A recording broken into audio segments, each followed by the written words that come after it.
Hello and welcome to Lost Love Chronicles. Dear listeners, before we get started, drop a quick hi in the comments and let us know where you're tuning in from. Also, if you have any suggestions for us to make the channel better, please let us know. Now let's start with the story. I'm a 45-year-old man, and I've been divorced for 5 years now. My ex-wife, Serena, is 43. After the divorce was finalized, she was awarded primary custody of our 3 children. That outcome still gnaws at me, not because I don't love my kids or want what's best for them, but because I know, deep down, Serena didn't fight for custody out of maternal devotion. It was always about the money. Serena had been unfaithful to me during our marriage. She'd betrayed me with someone I once considered a brother, my former best friend, Darren. I had concrete proof of the affair. She was careless. The evidence I found on our shared laptop messages, photos, even hotel receipts left no room for denial. When I confronted her, she didn't even try to deny it. With that kind of documentation, alimony was off the table. She knew it. Her lawyer knew it. If she went after spousal support, I had enough to bury that claim. So instead, she turned her attention to the kids. Full custody meant child support. That was her angle, and she played it ruthlessly. What cut the deepest wasn't just Serena's strategy. It was how she pulled Oriana into it. Oriana was 15 at the time, old enough for the court to consider her voice in the custody decision. Serena didn't just poison the well, she filled my daughter's head with lies, twisted truths, and painted me out to be the villain. I'll never forget walking into court that day, thinking at least my oldest child would remember the years I tucked her in, coached her soccer team, sat up all night with her when she had the flu. But when she took the stand, she looked right through me like I was some stranger. He has anger issues, Oriana said calmly, looking toward the judge. He yells a lot. He scares me and my siblings. I don't think we're safe with him. The words hit me like a brick wall. I wanted to shout, to cry, to plead with her to stop. None of it was true. I'd never raised a hand to any of them. I raised my voice a few times, sure, but what parent hasn't? But the court believed her. Why wouldn't they? She wasn't some bitter ex. She was a teenage girl, well-spoken and scared. Or at least pretending to be. From there, it only got worse. The judge awarded Serena primary custody, and I was ordered to attend anger management counseling and begin with supervised visits. Supervised. Like I was a criminal. Sitting in a brightly lit room at the family center, I had to interact with my children under the watchful eye of a court-appointed monitor. Every word, every movement scrutinized. The humiliation was overwhelming. But I showed up every single time. Oriana never came. Not once. But Nolan and Emma did. Nolan was 8. Emma was just 6. They would run to me, their faces lighting up as if the rest of the world had fallen away. "Daddy!" Emma would shout, throwing her little arms around me. Nolan would follow right after. "Are we going to draw today? Can we play Uno again?" Those moments kept me going. Eventually, I completed my counseling, and the court lifted the supervision requirement. I could finally have unsupervised weekend visits. But Oriana still refused to see me. She wouldn't return my messages. Wouldn't even acknowledge my birthday texts. It was like she'd erased me from her life completely. Now, Nolan is 13 and Emma is 11. They still come for their weekends, and it's during those quiet moments when the games are done, and we're sitting around the dinner table or folding laundry together that they open up to me. A few weekends ago, Emma hesitated before taking a bite of her sandwich. She looked up at me and said softly, "Mom and Oriana fight a lot now." Nolan, who'd been scrolling through something on his phone, looked up and nodded. "Yeah, like a lot. Almost every day." I set down my coffee and looked between them. "About what?" They exchanged glances, unsure how much they should say. Nolan shrugged. "I dunno. Just a lot of stuff. It's been happening for a while." Emma added, "Sometimes Oriana slams her door so hard it shakes the wall." They didn't go into much more detail, but the message was clear. Serena and Oriana have been arguing frequently in recent months. According to Nolan and Emma, the arguments between Serena and Oriana have been escalating in intensity. Oriana's now 20, and whenever she comes home during college breaks, they say she seems unusually stressed. Apparently, after these fights, she'll storm off and lock herself in her room, sometimes crying, sometimes just going silent for hours. That surprised me. Oriana had always been Serena's favorite, the golden child. During the divorce, she stood firmly by her mother's side. After it was finalized, she stopped speaking to me altogether. Not a word. No texts. No calls. No explanations. Just complete radio silence. I never understood why she lied in court, why she claimed I was a threat, said those awful things about me that weren't remotely true. I always suspected Serena had manipulated her somehow, played on her emotions, twisted the story. But I never got to the bottom of it. Oriana never gave me that chance. Last weekend, something unexpected happened. I pulled into Serena and Darren's driveway, just like I always do for our usual weekend visitation. It's a routine I've stuck to for years. Stay in the car, let Nolan and Emma come out on their own. It's the only way I can avoid any unnecessary interaction with Serena or, God forbid, Darren. I can't stand the sight of either of them. But this time, as I was waiting, Oriana walked out with the kids. I couldn't believe it. She never came out when I was there. Usually, she made herself invisible, hid inside.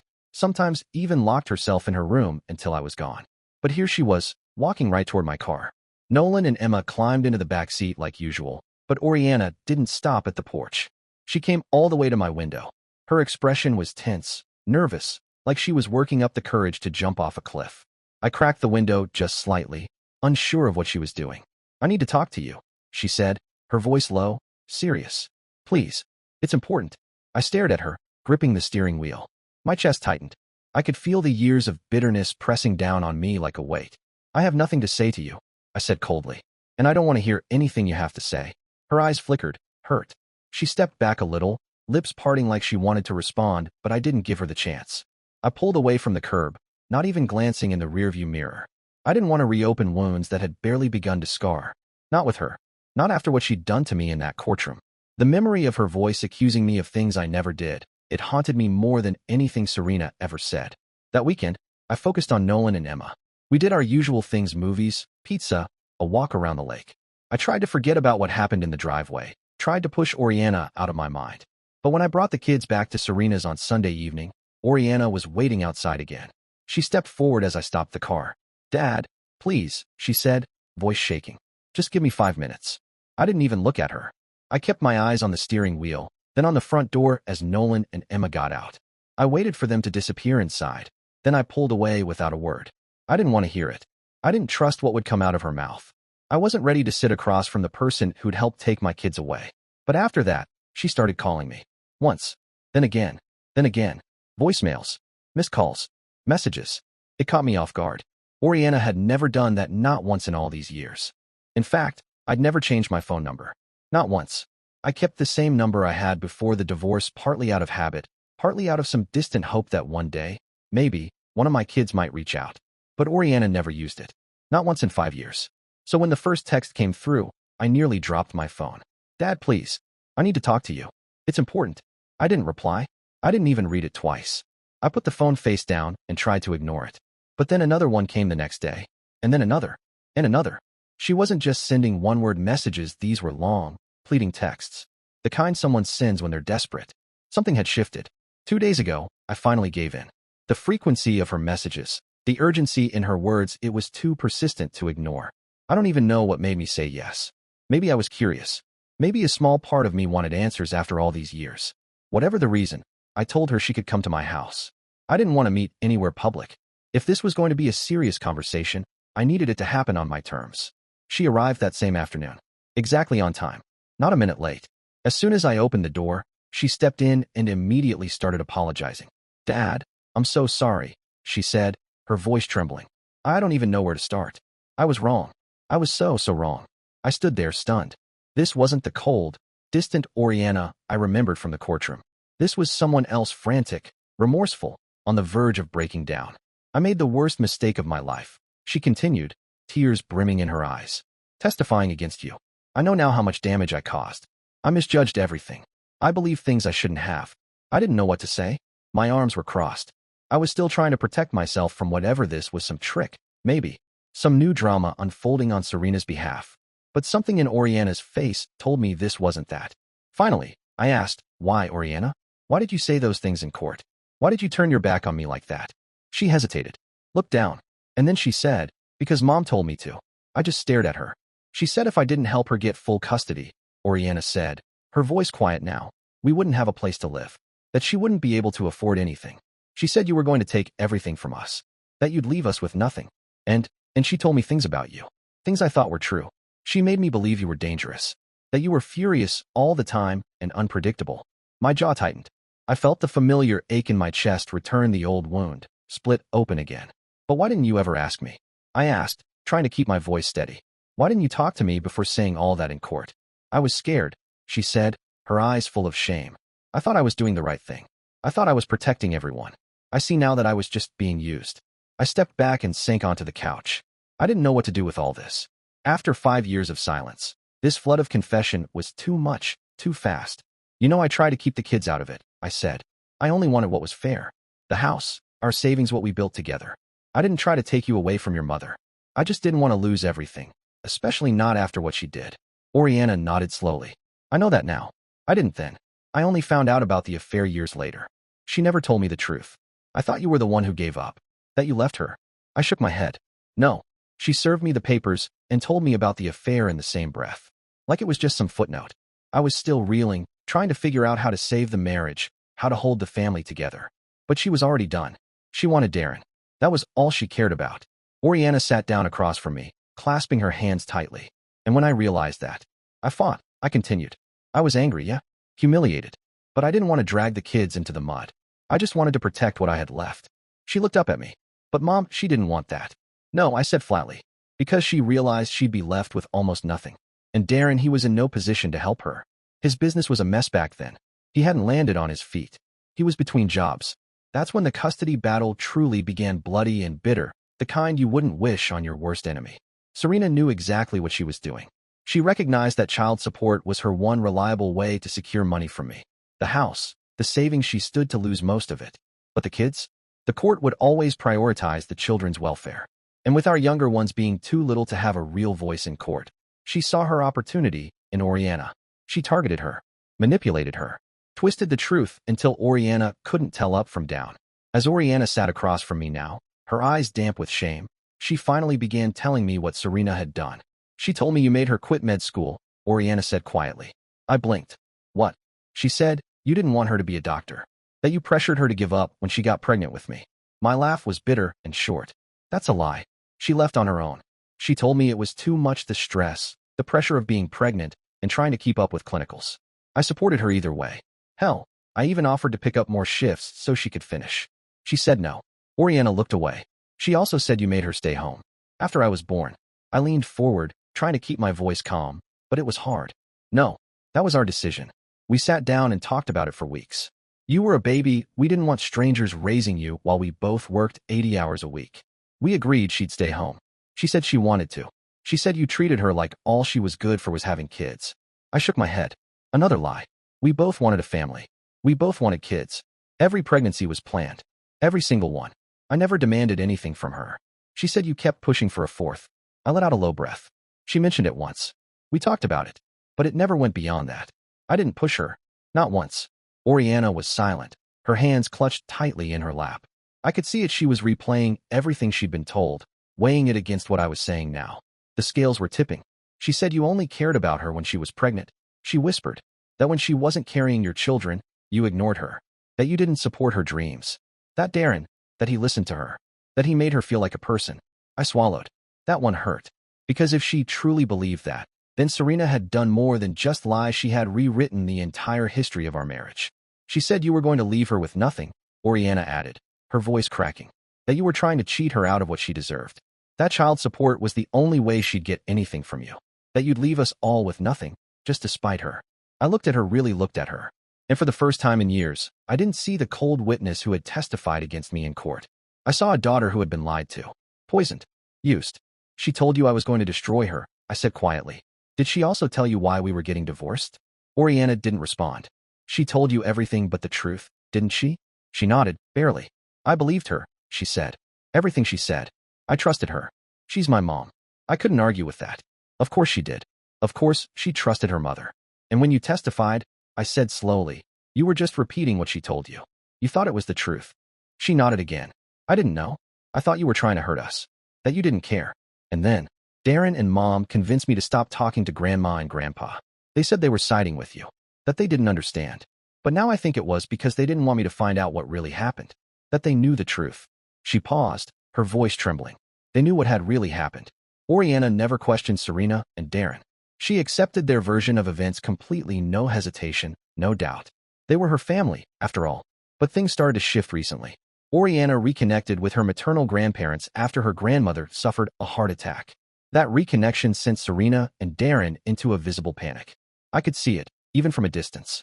They didn't want Oriana getting too close to my former in-laws. I later learned it was because her grandparents decided it was time Oriana heard some old truths things Serena and Darren had buried deep. They encouraged her to reach out to me, to speak with me directly, to find out the truth herself instead of blindly accepting the one-sided story she had been told for years. According to Oriana, that's been the cause of months of arguments between her and her mother. Serena was doing everything she could to keep Oriana from contacting me. But instead of feeling protected, Oriana's suspicions only grew. At 20, she's no longer the naive teenager she was at 15. Her mother's desperate attempts to keep her away started to seem less like care and more like control. She's been trying to shut me out, Oriana told me one night when we finally spoke. She's afraid I'll find out the truth. And maybe she's right. Oriana has become convinced that Serena used her as a pawn in our divorce. That all those lies, all that manipulation, it was just a tool to keep me out of our lives. She wanted to talk to me about the possibility of suing Serena, about holding her accountable for the damage she caused not just to me, but to my relationship with all the kids. The moment she mentioned it, I shut it down. Oriana, I've had enough, I told her firmly. I don't want to get tangled in any more legal battles. I've lived through all that drama once, and I'm not going back. I could hear her frustration over the phone. But Dad, she stole years of our relationship. She stole my chance to know you properly. Doesn't she deserve to face the consequences? Maybe she does. Maybe she's right. But for me, the thought of stepping back into a courtroom, facing lawyers and judges, reliving all that pain, it was overwhelming. I wanted no part of it. Now that Oriana knows the truth and I've moved on, built a new routine, found some stability, the only thing I'd consider is asking Serena to change the custody arrangement. Maybe let Nolan and Emma spend more time with me. Beyond that, no legal fights. It's not fear. It's practicality. It's about preserving whatever peace I've managed to find after years of chaos. But Oriana didn't back down. She kept insisting, becoming more passionate about the need for justice and accountability. Finally, after weeks of Oriana's persistence, I lost my patience.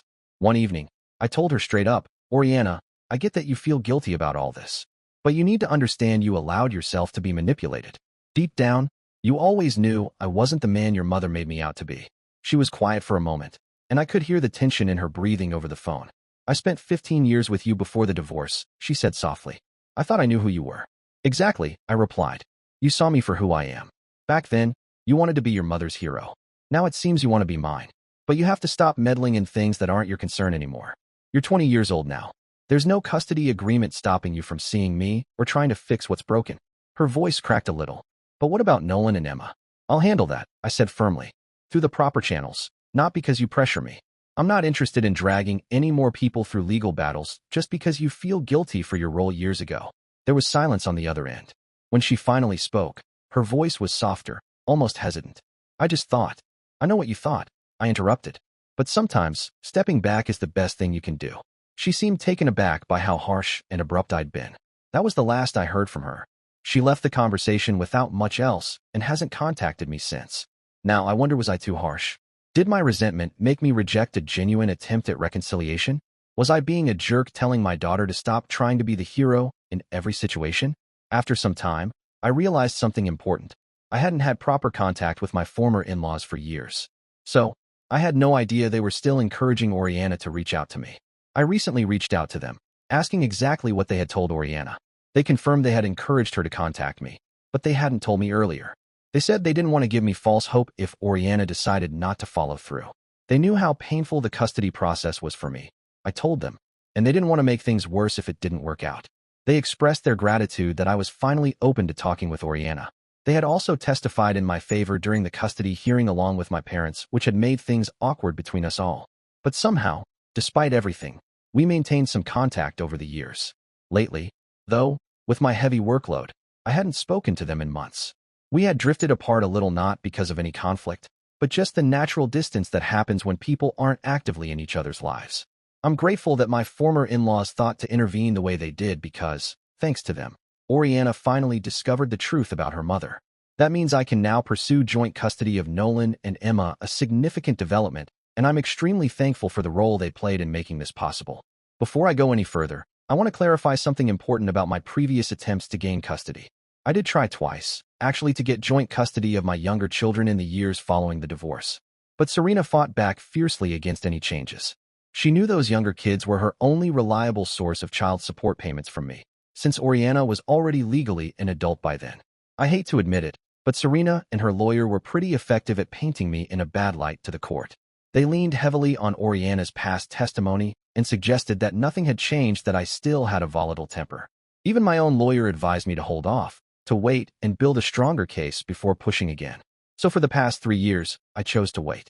I didn't want to waste my time, energy, or money on what felt like a losing battle, especially with the precedent already set. It's a complicated situation, way deeper than I can fully explain here, but I want to assure you that I did everything I could within the limits I faced. I finally decided to talk to Oriana and work through our issues because, after reflecting for several days, I realized the universe was giving me a second chance to reconnect with the daughter I'd lost to Serena. I couldn't deny it. After Oriana was born, my demanding career left me with little time for her. It was mostly Serena who spent the long days and nights caring for her. I wasn't completely absent from Oriana's life, but naturally, by spending more time with her mother, Oriana developed a closer bond with Serena. Like I said in my original post, Oriana was Serena's favorite child. They shared a special connection that sometimes made me feel like an outsider in their relationship. I tried to put myself in Oriana's shoes. I understood how hard it must have been for her to doubt her own mother, especially given how close they were. She made a mistake at 15, a big one, with consequences that lasted for years. She kept believing her mother's version of events until recently. That's something she'll have to live with for the rest of her life. She chose to lie about me and let that lie damage my relationship with her siblings for years. Those aren't small transgressions, nothing that can be easily forgotten or just brushed aside. But the fact that she's now acknowledged her mistake and reached out to make amends means something. It means a lot. After thinking it through and wrestling with it inside, I decided I owed it to both of us to at least talk. Not to shut her out immediately or reject her apology outright. So earlier today, I called her. I told her I was willing to talk again if she genuinely wanted to work things out and start rebuilding what we lost. I suggested she come over to my house that very evening so we could have a proper face-to-face conversation. Unfortunately, she'd already gone back to college in another state. But we agreed to do a video call to at least start hashing things out until she could visit in person.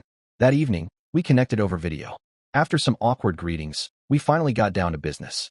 Neither of us really knew how to act after all these years apart, but we both agreed we had to face the issues head on. I said to her, "Oriana, I've been deeply disappointed for years. For 5 whole years, you never questioned the stories your mother told you. You never tried to check with me or other family members who knew the truth." She nodded, looking down for a moment. I continued, "Considering how I treated you with love, affection, respect ever since you were a little girl, it feels absurd that you'd choose to lie on your mother's behalf without giving me a chance to defend myself." I paused, letting it sink in. "I want you to know, I'll try to move past this. But forgetting? That's impossible. Pretending everything's fine is something I just can't do. If we're going to move forward, that's something you have to accept." She looked back at me, her voice quiet but steady. "I know, Dad. I understand. There's nothing I can do to change the past or undo the damage I've caused. She made numerous mistakes. For years, she never once questioned herself or her mother's narrative because she was convinced her mother would never lie to her about something so important.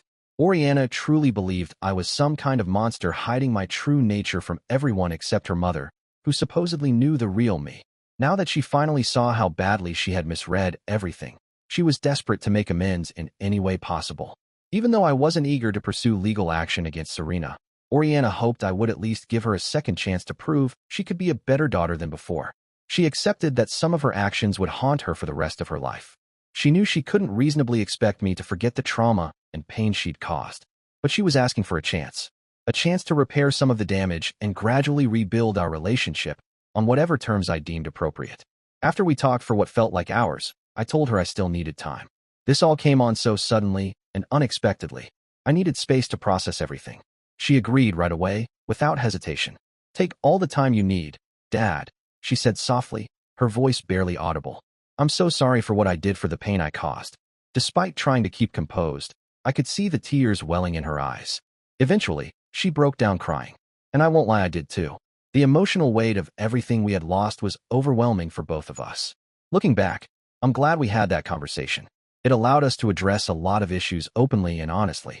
That's the only way to move forward after the mess Serena created.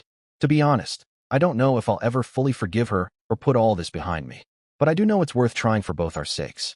It's been a few days since I last updated, and after talking with Oriana, I decided it was time to talk to Serena about modifying our custody agreement. Nolan and Emma needed to spend more time with me. I had already planned to address this issue this year. But now, regardless of Oriana's return into my life, a perfect opportunity had presented itself. I had more leverage. I contacted Serena and told her we needed to have a serious discussion about the custody agreement. As I expected, she immediately tried to dodge the conversation. "Colton, I'm really swamped these next few weeks with work and other things," she said, her voice dripping with that familiar evasiveness. I knew she was just stalling, hoping I'd drop the matter like in previous years. But this time, I wasn't going to back down. I leveled with her. "Serena, Oriana has already spoken with me extensively. If you don't want this to end up in court, if you don't want me suing you for everything you've done and all the manipulation, you need to sit down with me and legally modify the custody agreement." There was a pause on the other end, but I pressed on. "Also, I want you to stop receiving child support payments from me. I know you and Darren have started that business together. You're not struggling financially like you claimed for years." I could hear her shifting uncomfortably.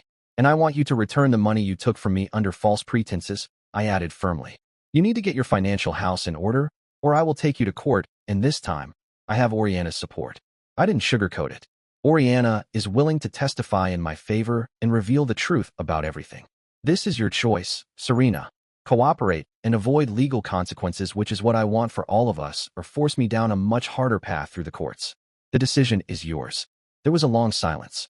Then she finally spoke, but the tone was different, less confident, less defiant. "I need some time to think about this, Colton. I'll have to talk it over with Darren." That shift in her voice was exactly what I wanted to hear after all these years. I gave her a deadline.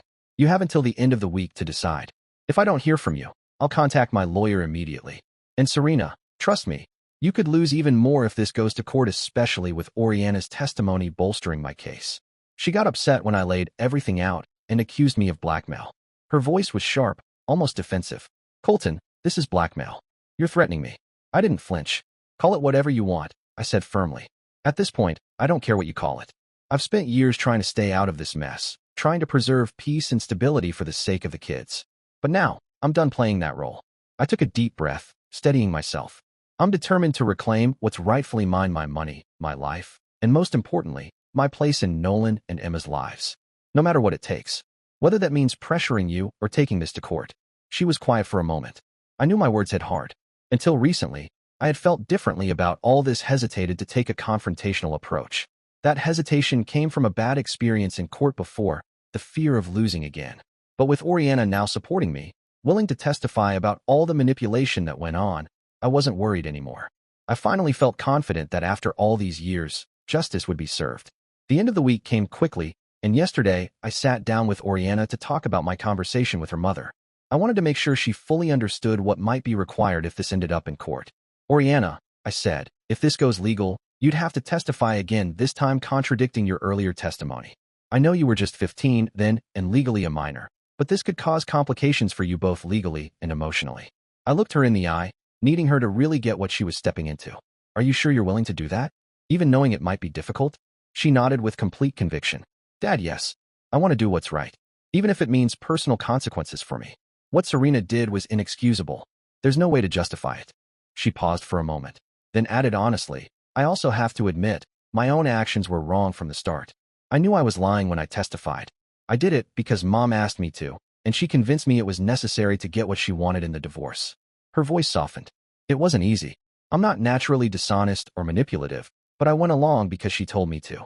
Even though I hadn't seen any of those things in real life, I was willing to do whatever it takes to make it right now." She looked down, and then back up, steady and sure. "Even if it means risking my relationship with Mom." I was deeply moved when Oriana said all that. It confirmed, without a doubt, that she was serious about making amends.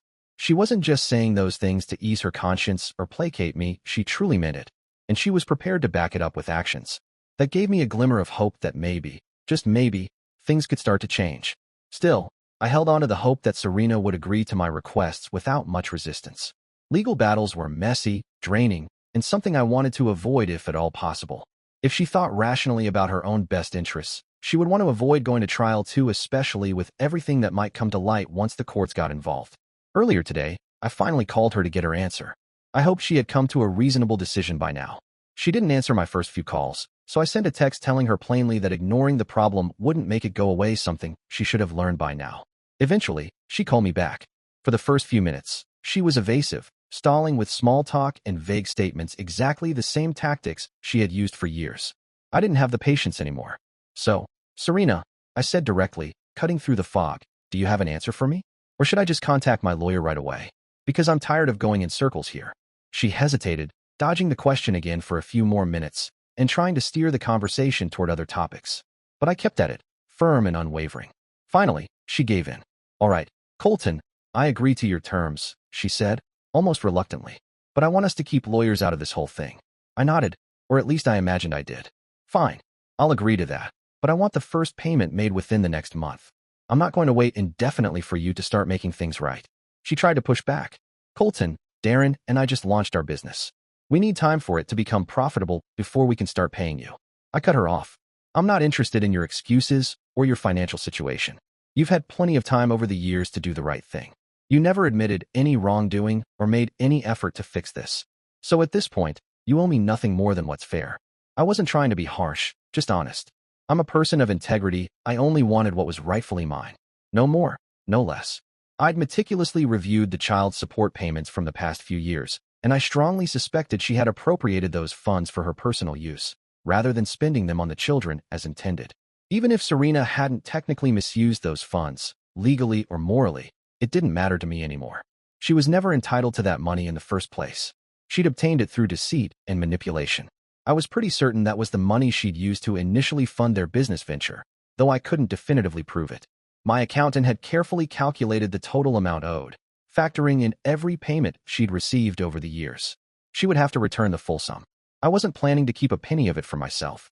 I intended to allocate that money strictly for the children's future educational expenses and other essential needs. Although, I didn't feel the need to inform her of that detail. I was being fair and only demanding what was rightfully mine, which was a stark contrast to her behavior throughout our divorce and custody proceedings. I made it clear to her that this should be considered my last act of goodwill.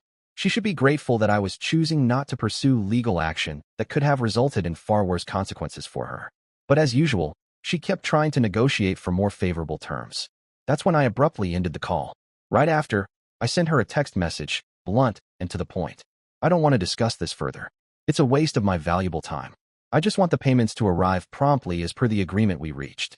If there are any delays or issues, be absolutely certain I will take this to court without hesitation. Privately, I consulted with my lawyer.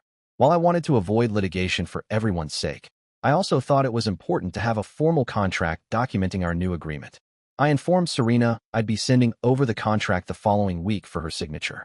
These were my terms, and I believe they were entirely fair given everything. Whether anyone approved of my approach or attitude didn't matter to me. The time for consideration and leniency was long past. I refused to tolerate any further mistreatment or manipulation from Serena or anyone associated with her, including Darren. It's been several months since my last update, and Oriana and I have been actively working on improving our relationship. It hasn't been easy, far from it. Sometimes, out of nowhere, memories of everything that happened come flooding back, and moving forward feels like an uphill battle. In those moments, I tend to become distant, withdrawn into myself. But Oriana is wise enough to recognize when I need space, and she doesn't take it personally. She knows better than to push me when I'm struggling. After those moments pass, we pick up where we left off, resuming our conversations and working through our issues with as much maturity as we can muster. It's a slow process, but we're making progress, and I'm confident we'll keep improving our situation over time. Serena has been consistently meeting her obligations, and I'm keeping my promise not to take her to court as long as she continues to honor our agreement. She even signed a contract I mentioned in my previous update, so now we have something formal that she can't just walk away from without consequences. It feels good to have that in place. Little by little, I'm recovering what I lost financially. But more importantly, I'm regaining time with my children, including Oriana, and that makes me incredibly happy and grateful.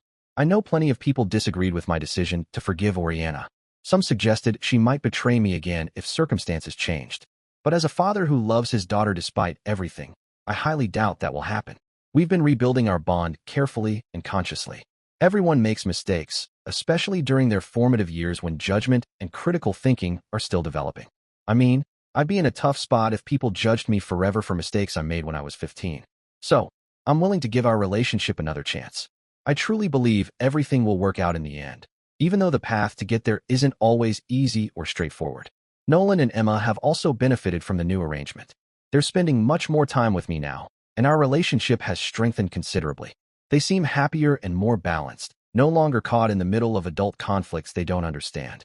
I've been very careful not to speak negatively about their mother in front of them despite everything, because I believe that would only cause them harm in the long run. That's all I have to share for now. I'm happy and generally doing well, despite the occasional difficulties that still arise.